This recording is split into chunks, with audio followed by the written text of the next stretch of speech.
നിങ്ങളാരെ വേണ്ടുമ്പോൾ എന്റെ ബെഡ്റൂമിൽ കയറിയിരിക്കുന്ന ഈ കറണ്ട് പോയ സമയത്ത് എന്ത് നിങ്ങൾക്ക് പേടിപ്പിക്കുന്ന ആളെ നിങ്ങൾ ഈ ശാതം പിടിച്ച് വരെ ജീവിച്ചു വിടുന്നത്? ചോര ചോര വേണം. ബ്ലഡോ? ബ്ലഡ് വേണമെങ്കിൽ വല്ല ബ്ലഡ് ബാങ്കിൽ പോയി കിടക്കുമ്പോൾ എൻ്റെ അടുത്താണ് ചോദിക്കുന്നത്. നിങ്ങൾ ആരാന്ന് പറയും? യക്ഷിയോ? യക്ഷിയായിരുന്നു. നിങ്ങളുടെ അടുത്തൊരു കാര്യം ചോദിക്കണം പറയും. ഇങ്ങോട്ട് നീങ്ങിരുന്നേ. എന്ത് പറ്റി ഇപ്പൊ ഇങ്ങോട്ടൊക്കെ വരാൻ? നിങ്ങൾക്ക് കേരളം വിട്ടോ? ആരെ കാണുന്നില്ല. പണ്ടൊക്കെ കാണുന്നുണ്ടെങ്കിൽ ചുണ്ണാമ്പുണ്ടോ സമയം തേടാൻ തട്ടിമുട്ടിയൊക്കെ നിക്കണായിരുന്നു. ഇപ്പൊ നിങ്ങളെ ആരും കാണുന്നില്ല.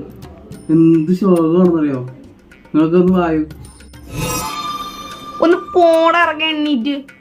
അവിടെ ഇച്ചിരി പഞ്ഞായിക്കോണ ഇങ്ങോട്ട് വന്നത്. അയ്യോ, ഞങ്ങളും ഡെയിലി പത്രമൊക്കെ വായിക്കുന്ന ചേട്ടാ. ഇവിടെ പീഡനമല്ലാത്ത ഒരു ദിവസമെങ്കിലും ഉണ്ടോ? കൊള്ളാം. ഇങ്ങോട്ടൊന്നും ഇല്ലേ? ഞാൻ പോണ്. അയ്യോ, പോവാണോ? പോവല്ലേ? പോണ്ടേടാ, ഞാൻ പോണ്. എപ്പോഴും കേരളത്തിട്ടൊക്കെ ഇറങ്ങ. ഓക്കെ.